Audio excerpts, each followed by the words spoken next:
বেলডাঙ্গা কাণ্ডে ইন্টারনেট পরিষেবা যখন বন্ধ ছিল তখন আমরা ঠিক কি করতাম চলো সেটাই তোমাদের সঙ্গে আজকে শেয়ার করি। So hey hello everyone and আসসালামু আলাইকুম, কেমন আছো তোমরা? আশা করি ভালো আছো। আলহামদুলিল্লাহ আমরাও ভালো আছি তোমাদের দোয়া এবং ভালোবাসায়। দিনটা ছিল 17ই নভেম্বর, ইন্টারনেট পরিষেবা বন্ধ হয়ে যাওয়ার প্রথম দিন। আর বারে যেহেতু রবিবার, মানে ভাইয়ার অফিস ছুটি, আর ভাইয়ার অফিস ছুটি আর আব্বু তাকে কোনো কাজ দেবে না, এটা তো হতে পারে না। তাই আব্বু কিন্তু ভাইয়াকে নিয়ে সোজা চলে গেছে আলুর জমিতে জলসেচ করতে। মা কিন্তু সকাল থেকেই দোকানে ছিল, তাই আমি রান্না বান্না করে সোজা খাবারটা নিয়ে চলে আসলাম আব্বুদের কাছে। আমি কিন্তু খেয়ে আসিনি, আব্বুদের সঙ্গে খাবো বলে আমার খাবারটাও একসঙ্গে বেঁধে এনেছি। কিন্তু মাঠে এসে দেখি আব্বুদের কিন্তু কাজ শেষ হতে এখনো 1 ঘন্টা সময় লাগবে। কিন্তু আমার তখন খুবই খিদে পেয়েছিল, কিন্তু আব্বু ভাইয়ার সঙ্গে খাবো এইটা প্রথমেই ভেবে নিয়েছিলাম, তাই আর একা একা খাইনি। খিদের জ্বালা সহ্য করতে না পেরে আব্বুকে বললাম এখন জল দেওয়া বন্ধ করে দাও, চলো আগে খেয়ে আসি।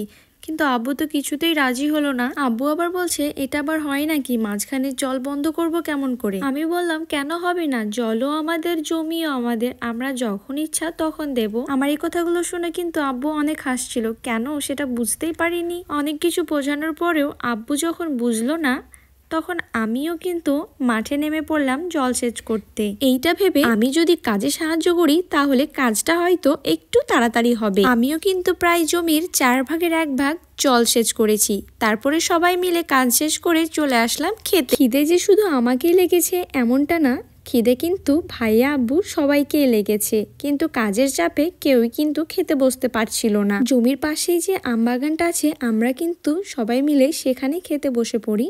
আর আমি কিন্তু আজকে রান্না করেছিলাম ডিম আলুতে ঝোল আর করেছিলাম টমেটোর চাটনি। শনিবারের দিনই কিন্তু ভাইয়া আর আমি প্ল্যান করছিলাম যে রবিবারের দিন কলা পাতায় ভাত খাবো, কিন্তু আমি কিন্তু গাছ থেকে পারতেই পারিনি কলার পাতা, তাই এই যে শাল পাতাতেই খেয়ে নিলাম। তো আব্বুর কিন্তু খাওয়া দাওয়া একদম কমপ্লিট হয়ে গেছে, আমারও হয়ে গেছে, শুধু বাকি আছে ভাইয়া কিন্তু আস্তে আস্তে খাচ্ছে, তার কারণ খাওয়া দাওয়া শেষ হলে আব্বু আবার নিয়ে চলে যাবে মেশিন খুলতে। আর এই যে মেশিন খুলে এখন সোজা চলে যাচ্ছি আমরা বাড়ির দিকে। বাড়িতে আসার সময়ই আব্বু কিন্তু বলছিল আজকে যেহেতু রবিবার আর আমাকে এখন যেতে হবে বালিরঘাটে হাট করতে, কিন্তু আবার একটা কাজ আছে, সেই কাজটা তোরা করতে পারবি?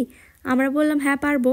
কি কাজ বলো? তো আব্বু বললো কি যে দোকানের মেশিন মানে কম্পিউটার কাটাটাকে রিনিউ করতে নিয়ে যেতে হবে চুনাখালি। তাই তো বাড়ি এসে 2 ভাই বোন চট করে চলে গেলাম গোসল করে ধরম কাটায় কাটা রিনিউ করতে। কাটা রিনিউ করা বলতে আমরা সঠিক পরিমাণে জিনিসপত্র বেচি কিনা সেটাই কিন্তু ওনারা চেক করেন, তার জন্য তাদেরকে কিন্তু পেও করতে হয় প্রায় 600-700 টাকা মতো। এটা কিন্তু প্রত্যেক বছরই করতে হয় আমি যতটুকু জানি। আর এই কাজটা করতে আমাদের কিন্তু বেশি সময় লাগেনি, প্রায় 10 থেকে 15 মিনিট সময় লেগেছে। তারপরে আমরা কিন্তু সোজা চলে আসি বাড়ির দিকে।